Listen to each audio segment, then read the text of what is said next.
Hello and welcome back once again to Infinite Jeff, the project where I, Jeff, read the book Infinite Jest to you one page at a time, one day at a time, but up on YouTube. Excuse me. Alright, let's just dive in the pool. I'm doing 4 of these today. This is the first one, page 267, playing catch-up. Let's go. A top college ride. Shit's warm to him, though, since the knee and the loss of any urge beyond the play itself, and treats Shat now as almost more like a peer than an experimental subject with something at stake. Shat is already in his heart committed to a dental career, and he even interns twice a week for a root specialist over at the National Craniofacial Pain Foundation in East Enfield when not touring.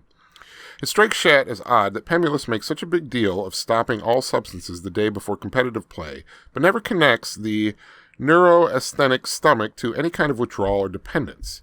He'd never say this to Pemulus unless Pemulus asked him directly, but Shat suspects Pemulus is physically drin-dependent, preludin or tenuate or something. It's not his business. Shat's supposedly French-Canadian guy is as broad as Shat, but shorter. His face dark with a kind of Eskimoid structure to it. At 18, his hairline recessed in the sort of way where you just know the kid's already got hair on his back. Oh, God, I feel so seen right now.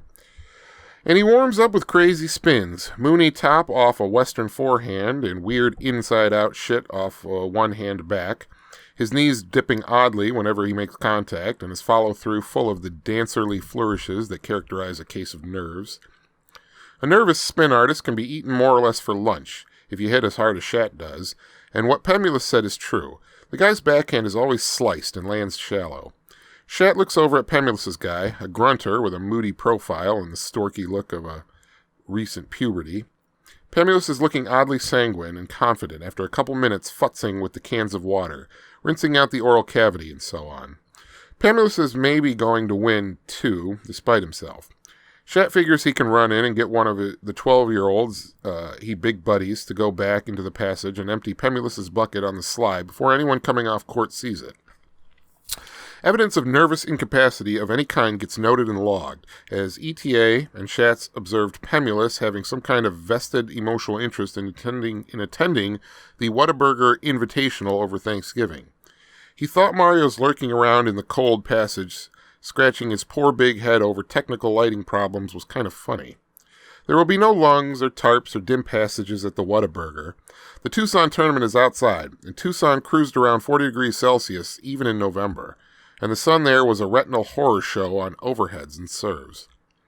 Though Shat buys quarterly urine like the rest of them, it seems to Pemulus that Shat ingests the occasional chemical the way grown-ups who sometimes forget to finish their cocktails drink liquor, to make a tense but fundamentally okay interior life interestingly different, but no more. No element of relief, a kind of tourism. And Shat doesn't even have to worry about obsessive training like ink or stice, or get sick so often from the physical stress of constant drins like Trolsch, or suffer from thinly disguised. Alright, that was page number 267. Yeah, man, we got more of this tennis talk. So much tennis talk, I don't care about tennis, but... Alright, page 257, and doing 4 of these today, playing catch-up, so I'm going to leave it on that note. Good night.